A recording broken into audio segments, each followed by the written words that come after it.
ছেলের বায়না গোটা একটা ভেটকি মাছে নাকি ওকে তন্দুর করে দিতে হবে। তা চলো তন্দুরের জন্য আস্তে আস্তে মাছটাকে সুন্দর করে সাজিয়ে ফেলি।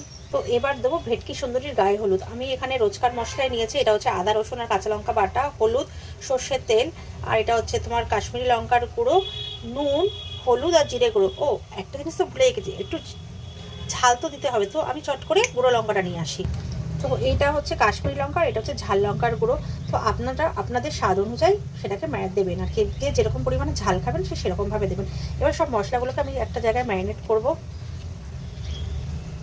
সুন্দর করে সব মশলাগুলোকে এক জায়গায় মশলাটা সুন্দর করে মাখানো রেডি হয়ে গেছে।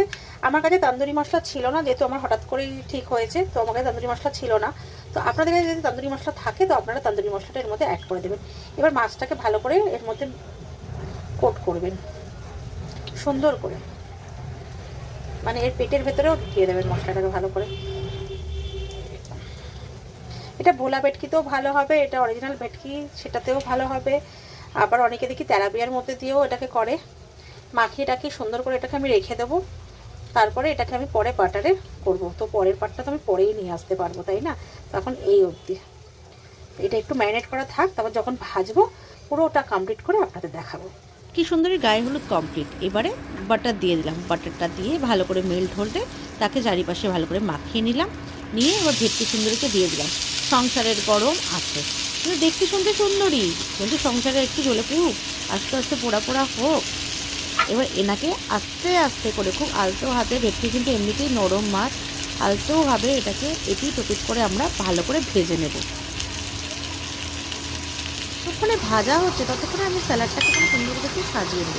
তো স্যালাড সাজানো আমার মোটামুটি কমপ্লিট। আমি আস্তে আস্তে বাটার দিচ্ছি আর আস্তে আস্তে ভেটকি সুন্দরীকে এটি টেপিট করে ভাজছি। ঠিক যেমন সংসারে আমরা জ্বলি আস্তে আস্তে, কেউ বুঝতেও পারে না, ঠিক সেইভাবেই ভেটকি সুন্দরীকে আমরা আস্তে আস্তে করে এটি টেপিট করে ভাজছি।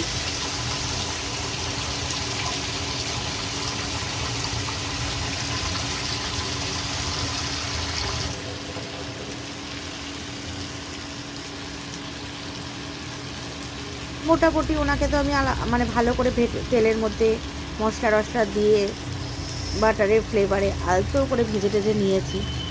কিন্তু ওনাকে তো সাজিয়ে গুছিয়ে সুন্দর করে প্লেটে করতে মানে ব্যবহার করার যোগ্য করে তুলতে হবে। তো তো আমার এই প্লেটটা এখানে সুন্দর করে রেডি।